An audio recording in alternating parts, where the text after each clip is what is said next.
जय श्री राम जी भक्तों, आज आप सुनेंगे बहुत ही सुंदर कहानी। आपका मन खुश हो जाएगा इस कहानी को सुनकर। इसमें एक छोटी सी बच्ची की कहानी है। सच्ची भक्ति क्या है। एक छोटी सी लड़की ने बता दी भगवान को खुश करने की असली राह। भक्ति क्या है। रोज मंदिर जाना, घंटियां बजाना, हजारों जाप करना या फिर कुछ और। आज हम आपको एक ऐसी कहानी सुनाने जा रहे हैं जो आपके दिल को छू जाएगी। एक छोटी सी लड़की ने दुनिया को सिखा दिया सच्ची भक्ति क्या होती है। बहुत समय पहले एक सुंदर गांव था। वृंदावन के पास का एक शांत इलाका। वहीं रहती थी एक गरीब किसान की बेटी। नाम था राधिका। छोटी सी प्यारी सी 10 साल की मासूम बच्ची। उसके पिता दिन भर खेतों में काम करते और माँ घर में चूल्हा जलाकर जैसे तैसे 2 बार की रोटी जुटाती। घर में टीवी नहीं, मोबाइल नहीं, सिर्फ एक टूटी मटकी और भगवान कृष्ण की एक पुरानी मूर्ति।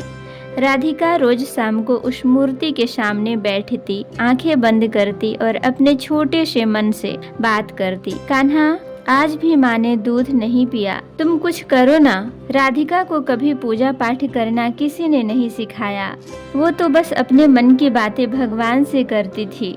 कभी अपनी माँ के लिए प्रार्थना करती, कभी बीमार बकरी के लिए दुआ मांगती और कभी गांव के सूखे खेतों में बारिश की विनती करती। गांव में एक बड़ा संत आता है। नाम था श्रीधर बाबा। गांव वाले कहते हैं ये बाबा तो ज्ञानी है, भगवान से सीधे बात करते हैं।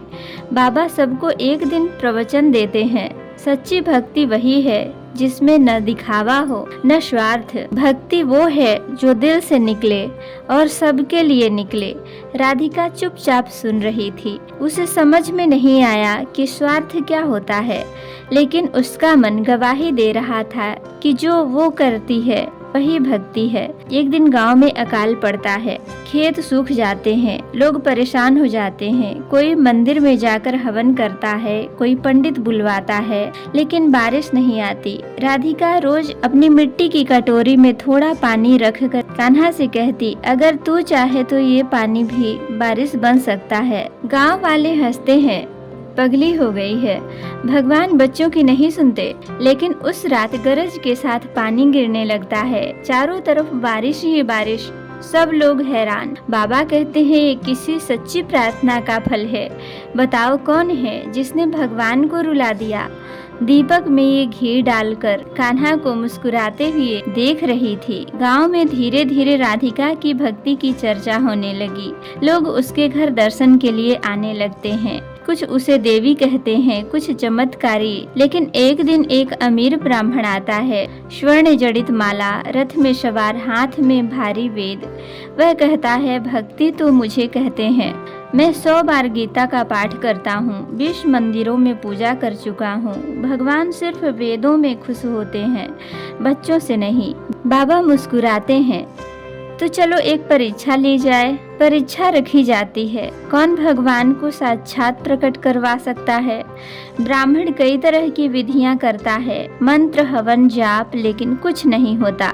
राधिका क्या करती है, वो कान्हा के मूर्ति के सामने बैठती है, अपनी माँ का पुराना आंचल बिछाती है, उसमें एक रोटी रखती है और कहती है, कान्हा मुझे मत आओ, लेकिन मेरी माँ को रोज रोटी दो। उनका उपवास और नहीं सहा जाता और तभी वहाँ एक गाय आती है और मूर्ति के सामने खड़ी हो जाती है। मुंह से रोटी उठाकर माँ के पास जाकर रख देती है। पूरा गांव नतमस्तक हो जाता है। बाबा की आंखों में आंसू हैं। ये है सच्ची भक्ति। न ज्ञान चाहिए, न पैसा, न मंदिर, बस एक सच्चा दिल। उस दिन से राधिका को किसी ने देवी नहीं कहा, लोग उसे भक्त कहने लगे। और राधिका वो अब भी रोज वही करती थी, बिना शोर, बिना दिखावा, बस दिल से भगवान से बातें। तो आप भी सोचिए, क्या हमारी भक्ति सच्ची है या सिर्फ दिखावा। क्या हम भगवान से कुछ मांगते हैं या बस उनसे बात करते हैं। दोस्तों, अगर राधिका की ये कहानी आपके दिल को छू गई हो तो एक लाइक जरूर करें। कमेंट में लिखें, मैं भी राधिका जैसी सच्ची भक्ति करना चाहता या चाहती हूँ। और ऐसे ही प्रेरणादायक कहानियों के लिए चैनल को सब्सक्राइब जरूर करें। जय श्री कृष्ण। जय श्री राम जी भक्तों, आपका दिन शुभ हो।